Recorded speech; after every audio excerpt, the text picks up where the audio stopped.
foremost, I would like to apologize for my bad handwriting. But here's as to why I'm creating this particular YouTube channel and what can you expect on this particular channel. As the name suggests, cognitive and intellectual development, this channel would be focusing on things which would force you to think more and try to learn and understand more about certain books and how they would help you in your everyday life and things like that. Now, why I'm creating this channel and what cause would it particularly serve? One, I would be providing summary of certain books here which are, let's say, considered important or good reads. Second, I would be trying to breaking complex ideas down into smaller easy ideas so that individuals can better understand them, or they can grasp those concepts to, let's say, apply them into their everyday life. Thirdly, I will be adding my own thought process into them, for instance, like critiquing them and trying to understand what the author was exactly thinking and talking about while writing this particular idea. Fourthly, it would help me as an individual also to read more books through the medium of this channel. Fifthly, uh, it would help me actually understand whether reading books is actually beneficial or not. And similarly, I think that if you just keep reading books and don't apply them or don't summarize them, at a point of time you keep on reading new books and you keep on forgetting the past one. So in that way also, it would help me understand whether reading books has any practical knowledge or not.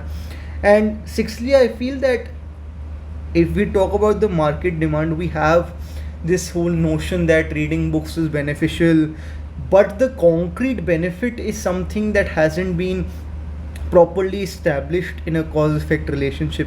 So that concrete benefit and the summary wise analysis of every book is missing. Everyone tells you read this book, read that book, but if the whole book summary is just presented to you in 10 minutes, then the question that you have to ask yourself is it feasible for me to read that whole 3 hours of book, right? And so those kind of questions is something that I'm trying to cater to here, in the form of breaking down every book into small chapters and then trying to summarize those chapters to the best of my abilities and to the best of my understanding. Now, what can you expect from this particular channel? Firstly, chapter wise presentation of the non fiction books which I might read or which I might find are important. At no point of time I would be reproducing the works written in the book, but I would at all time give due credit to the author, and I would recommend that you read those books because my summary of the book would be very different from your summary of the book. Secondly, my own analysis and critique about the book as to what I feel the author's views are and what I feel, where I feel the author's views are wrong or right, and so on and so forth. And thirdly, the relevant information that would help you in deciding whether you have to buy this book or not.